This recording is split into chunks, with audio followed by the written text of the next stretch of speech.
গহীন বনের এক প্রান্তে থাকতেন এক বৃদ্ধ প্যাঁচা। সবাই তাকে ডাকত প্যাঁচা দাদু। তিনি অনেক বুদ্ধিমান ও জ্ঞানী ছিলেন। তিনি দিনে ঘুমাতেন, রাতে বই পড়তেন। একদিন বনের পশুরা এক হলো, বানর, হাতি, জেব্রা, খরগোশ।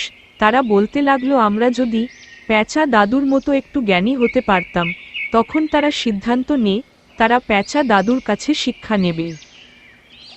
চলো আমরা গিয়ে পেঁচা দাদুকে বলি। হাতি ও জেব্রা প্যাঁচা দাদুর কাছে গেল। তারা দাদুকে গিয়ে বলল, আমাদেরকে পড়াতে হবে, আমরাও তোমার মতো জ্ঞান অর্জন করতে চাই। তখন প্যাঁচা দাদু খুশি হয়ে তাদের বলল, ঠিক আছে, তবে তাই হোক। প্রতি রাতে 8টা থেকে 10টা হবে আমাদের স্কুল। সব পশু পাখি মিলে সভা করে এবং তারা বলে যে আজ রাত থেকে নাইট স্কুল শুরু হবে।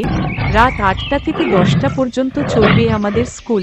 তখনই বাঘ সেখানে আসে এবং বাঘটি বলে, তোমরা প্যাঁচার কাছে শিক্ষা নেবে ভালো কথা, তবে আমি তোমাদের এসবের মাঝে নেই। এরপরে রাত থেকে শুরু হয় নাইট স্কুল।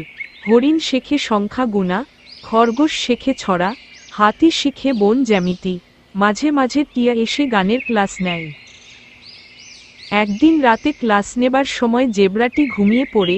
প্যাঁচা দাদু সেটা দেখে বলে, এই জেব্রা, তুমি ঘুমাচ্ছ কেন? তোমার কি অনেক ঘুম পাচ্ছে? নাইট ক্লাস সবার জন্য নয়।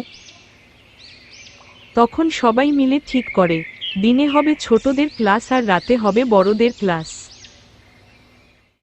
পরদিন থেকে দিনের বেলায় ছোটদের ক্লাস হতো।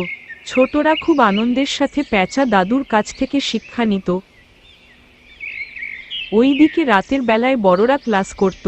প্যাঁচা দাদু তাদের মন দিয়ে শিক্ষা দিত আর বলতো, অন্যকে শিক্ষা দেওয়ার মাধ্যমে জ্ঞান আরো বেড়ে যায়। জ্ঞান ভাগ করে দিতে হয়, তাহলে সে বেড়ে ওঠে। প্যাঁচা দাদুর কাছ থেকে শিক্ষা লাভ করে বনের পশু পাখি অনেক খুশি ছিল। তারা বলল, প্যাঁচা দাদু ছিল বলে আমরা অনেক কিছু শিখতে পেরেছি। সবারই উচিত শিক্ষা লাভ করা। Please like, subscribe and press the bell icon.